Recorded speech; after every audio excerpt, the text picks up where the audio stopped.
네, 안녕하세요. JB입니다. 오늘은 우리가 주로 투자하고 있는 TQQQ, SOXL, 그리고 불즈에 속한 주요 기업들에 대한 투자자들의 분위기를 간단하게 알려드리고 앞으로의 전망을 다 같이 고민해보는 시간을 갖도록 하겠습니다. 우선 애플입니다. 부동의 전 세계 1위 기업이죠. 항상 잘 해왔고 미래에도 잘 해나갈 기업이라 가장 걱정이 안 되는 기업 중에 하나입니다. 그런데 이제 최근 이슈로 보자면 중국 공장에서 생산 차질이 좀 컸습니다. 그리고 이것 때문에 다음 실적이 좀 걱정이 되는 상황인데요. 하지만 워낙 충성 고객층도 많고 미래에도 기대되는 사업 분야들을 많이 가지고 있기 때문에 그렇게 걱정되는 기업은 아니라고 생각합니다. 그런데 이제 이 시점에 대부분 전문가들이 불안하게 보는 시선 중에 하나는 아직까지는 주가가 너무 적게 빠졌다는 겁니다. 다른 빅테크 기업들이 말도 못하게 하락한 것에 비해 애플은 여전히 잘 버티고 있는 수준이거든요. 그래서 결국엔 다른 빅테크 기업들과 마찬가지로 애플 역시 좀 더 주가를 조정받는 시점이 와야 증시의 찐 바닥이다라고 보는 의견이 많은 상황입니다. 그 다음은 마이크로소프트인데요. 마소는 매번 그렇지만 그냥 늘 무난하고 괜찮습니다. 마소의 상징인 윈도우와 오피스도 워낙에 필수제로 취급받고 있기도 하고요. 클라우드 사업도 잘 되고 있습니다. 거기에 게임 사업도 하고 있는데 이것도 잘 되고 있는 것 같고요. 어떻게 보면 대표 빅테크 기업들 중에 가장 들리는 잡음이 적은 기업이라는 생각이 듭니다. 지금같이 불안한 상황 속에서 심지어 애플도 중국발 악재로 위기다라는 얘기가 들려오는 상황인데 마소가 위기네 어쩌네 이런 얘기 들어보셨나요? 아닐 겁니다.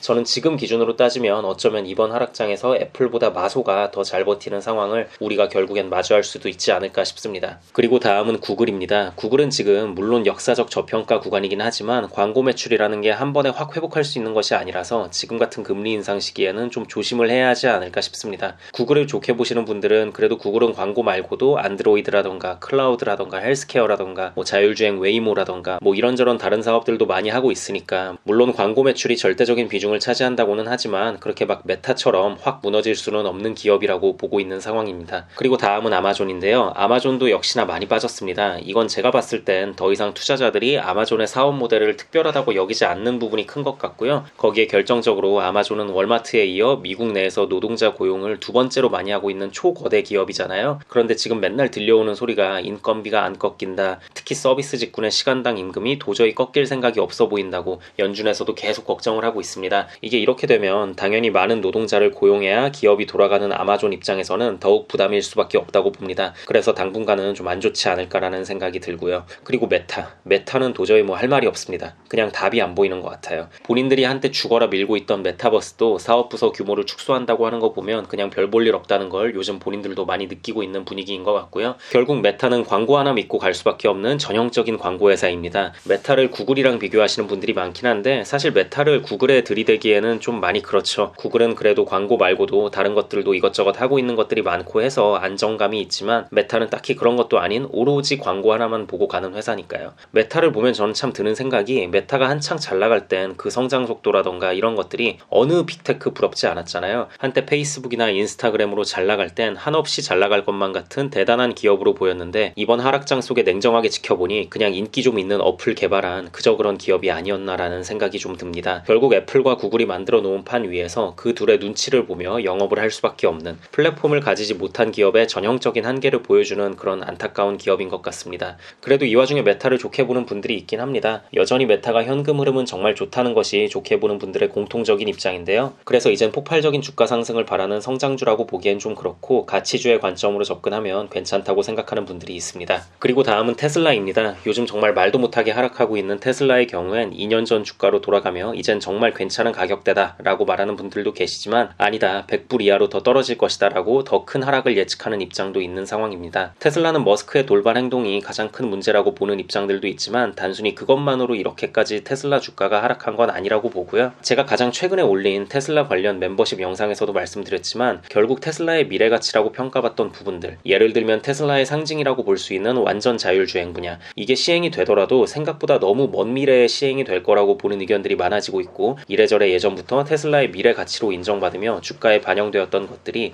이제는 투자자들의 냉정한 시선 속에서 그 가치를 인정받지 못하며 주가가 빠지고 있다고 보시면 될 것 같습니다. 그리고 마지막으로 말씀드릴 기업은 엔비디아인데요. 엔비디아도 나름 사업을 다각화하는 데 성공했다고는 하지만 여전히 누가 뭐래도 엔비디아의 근본은 칩 회사거든요. 결국 그래픽카드를 잘 팔아야 엔비디아의 가치는 빛을 낼 수 있습니다. 하지만 안 좋아진 경기에 소비자들이 새로운 PC나 노트북을 잘 구매하지 않게 됐고요. 또 지금 보면 엔비디아의 그래픽카드가 빛을 내기 위해선 게임 업계에서 엄청난 고퀄리티의 대작 게임이 좀 쏟아져 나와줘야 하는데 딱히 현재로선 그런 소식 역시 들리지 않고 있습니다. 비트코인이 날아간 건 뭐 말할 필요도 없을 것 같고요. 이런 상황에 엔비디아는 여전히 PER이 55를 넘어가면서 너무 비싸다라는 의견이 지배적인 상황입니다. 테슬라와 엔비디아는 정말 성장주의 대표 주자인 두 기업이었잖아요. 작년까지 한창 잘 나갈 땐 정말 하늘 높은 줄 모르고 치솟았습니다. 근데 이게 문제가요. 모든 성장주는 다 마찬가지이긴 하겠지만 미래의 그 기업들이 펼칠 사업에 대한 모든 것들이 성공적으로 잘 이루어졌을 때를 가정하고 그렇게 높은 PER을 감당할 수 있었던 것이고 고평가를 받을 수 있는 거거든요.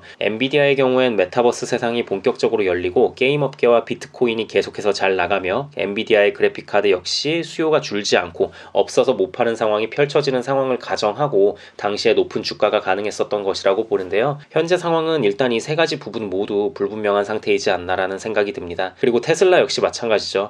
테슬라가 전기차 업계에서 독보적인 점유율을 보이고 자율주행 프로그램도 완벽히 완성되고 상용화되었을 때의 상황을 어느 정도 가정하고 선반영이 돼서 그때 당시에 높은 고점이 가능했던 거거든요. 지금 생각해보면 엔비디아와 테슬라의 당시 주가는 정말 높은 고점이었다는 생각이 들고요. 회복하려면 시간이 좀 오래 걸리지 않을까 싶습니다. 근데 오늘은 이렇게 우리가 많이 매수하고 있는 세배 레버리지 상품에 속한 주요 기업들의 현 상황에 대해 이야기해봤습니다. 제가 마이크로소프트를 제외한 나머지 기업들은 걱정이 된다고 말은 했지만 그렇다고 해서 오늘 소개해드린 빅테크 기업들의 미래 성장성이 사라진 것은 아닙니다. 여전히 본인들이 몸담고 있는 사업 분야에서는 가장 독보적인 지배력을 자랑하는 기업들이고요. 그리고 반대로 또 생각을 해보자면요. 빅테크까지도 이렇게 힘든 상황인데 빅테크가 아닌 기업들은 정말 암울한 상황이겠구나라는 생각이 듭니다. 결국 이 힘든 금리 인상 시기가 지나고 다시 경기가 회복이 되면 그때까지 버티지 못한 기업들은 모두 무너질 것이고요. 반면에 우리가 투자하고 있는 우량한 기업들은 오히려 더욱 빛을 발할 수 있을 것이라 생각합니다. 전고점 돌파에는 우리의 예상보다 더 많은 시간이 걸릴 것 같긴 하지만 그래도 늘 그래왔듯 언젠간 돌파할 거라 굳게 믿고 있고요. 결국 이 기업들이 잘 해주면 우리가 많이 투자하는 나스닥 지수는 당연히 회복하고 오를 수밖에 없을 겁니다. 그 전까지는 한 달 수입이 넉넉하신 분들은 분할 매수 잘 하시면서 물타기 잘 해주시면 될 것 같고요. 그게 아니고 현금이 많이 부족하신 분들이라면 어느 정도 변동성을 이용하며 부분익절과 저점 매수를 반복하는 4848이라도 좀 진행을 하면서 평단가를 낮추는 게 좀 더 현실적인 방법이지 않나 싶습니다. 이건 그냥 제 개인적인 생각이니 각자 성향에 맞춰서 진행해 주시면 됩니다. 네, 그럼 오늘 영상은 여기까지 하도록 하고요. 새롭게 멤버십 가입을 해주신 분들께 감사 인사 드리고 영상 마무리하도록 하겠습니다. 이태훈님 코카콜라 멤버십 가입 감사드립니다. PWRG님 코카콜라 멤버십 가입 감사드립니다. 멤버십 가입을 통해 후원해주시는 모든 분들께 깊은 감사드립니다. 멤버십 가입을 통한 후원은 영상 제작에 큰 힘이 됩니다. 저 역시도 멤버십 회원분들이 시장을 바라보는 시각을 좀 더 넓혀드리고 전체적인 경제 상황을 바라보는 인사이트 향상에 도움이 될 수 있는 멤버십 전용 영상들을 올려드림으로써 여러분들의 감사한 후원에 보답하도록 하겠습니다. 그리고 멤버십 가입은 하지 않았더라도 귀한 시간 내어 제 영상을 봐주시고 응원의 댓글까지 남겨주시는 모든 구독자분들께도 깊은 감사드립니다. 앞으로도 단 한 명의 낙오자 없이 모든 구독자분들의 장기 투자 성공을 위한 멘탈 케어 영상 제작에 온 힘을 다하겠습니다. 감사합니다.